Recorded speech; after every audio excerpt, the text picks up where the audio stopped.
Walang iyang Andrew yun. Sana hindi na lang kita nakilala. Putang inam. Sorry naman.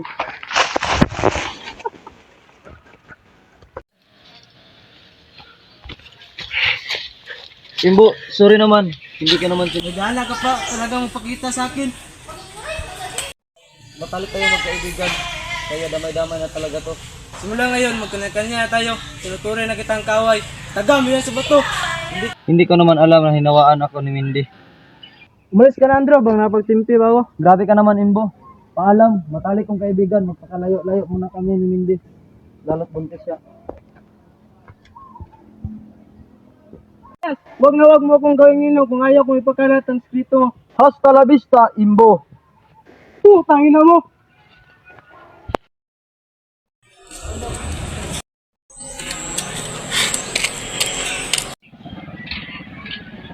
Imbo! Imbo, wait!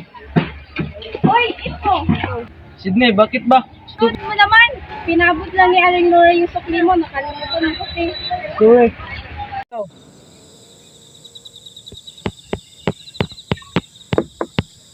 Visit na Andrew yun.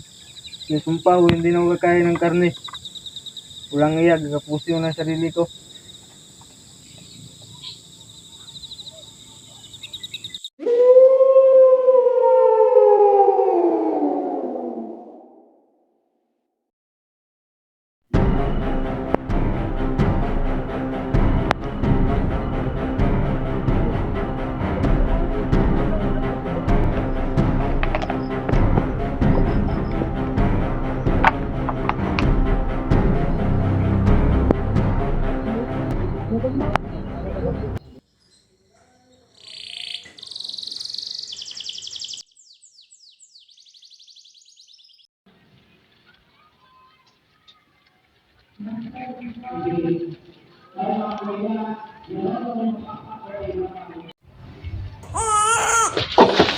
Sulak! Sulak!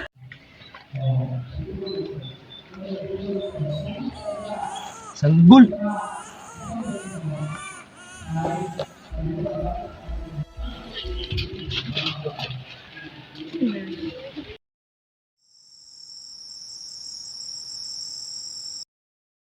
Bo, ano yung kalong-kalong mo? Tatay, sana ko, sanggol, anak ni Janice. Tama nga, sanggol nga. Nalintikan na, umayos ka nga. Basta sanggol, maya na tayo mag-usap. Palagay ko, gutom na yung sanak ang cute na baby.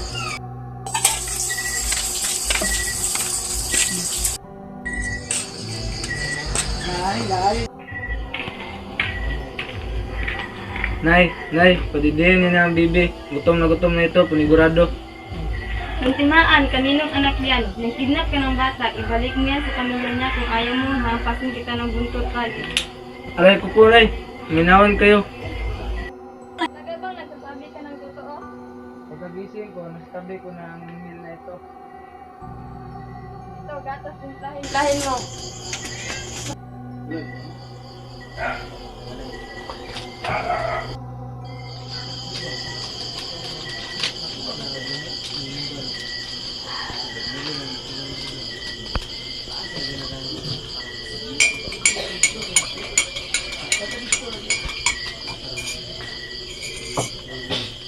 Imbo, magsabi ka nga ng totoo. Hindi ko nga alam kung paano napunta sa akin ang sanggol na yan. Lasing ako kagabi. Ayun, pagising ko, nastabi ko na siya.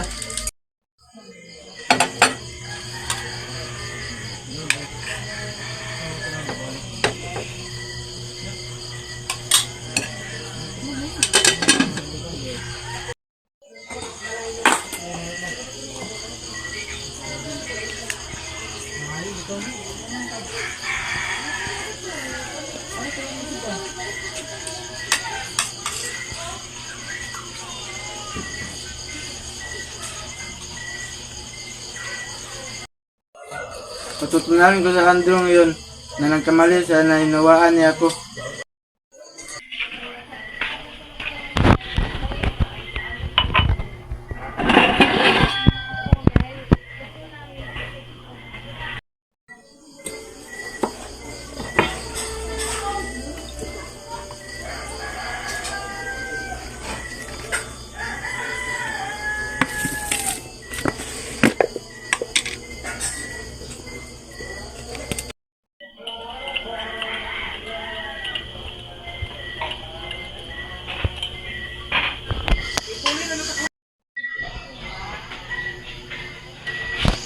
Imbo,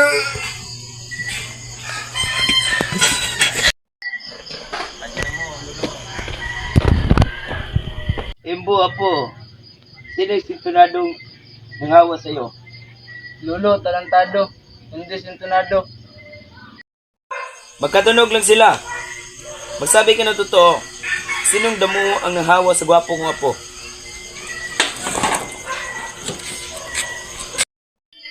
Ang nangawa sa akin ay yung matalik kong kaibigan na si Andrew. Abay, luko yun na. At tingin ko talaga siya kung sakaling matuluyan ka. Lo, magpakalayo na raw sila, sabi sila ng kaniyang kasintahan. Abay, dapat lang. Dahil sa oras na magkikita ko siya at balak ka muling hawaan, ay matitikman niya ang bagsik ng aking pagiging albularyo.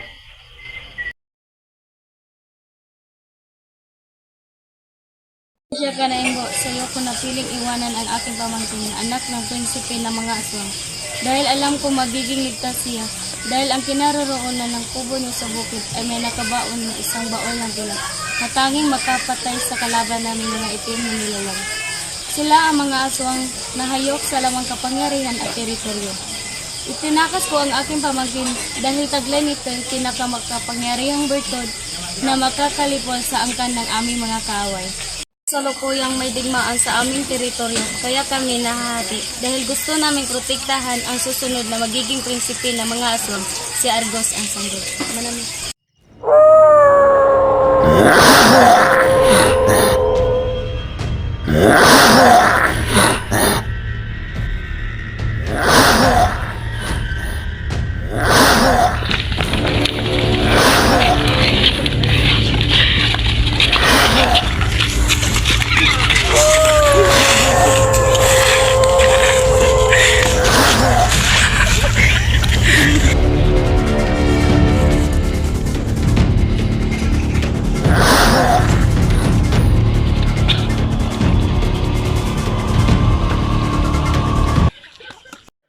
Nang dahil sa bata, nagkaroon ng digmaan ang dalawang panig dahil gusto ng kabilang panig na patayin ang bata na nagtataglay ng malakas na kapangyarihan. At sa kasamaang palad, ang dalawang panig ay nasawi sa digmaan at ang tanging natira na lang ay si Andrew na labis na nasaktan sa pangyayari.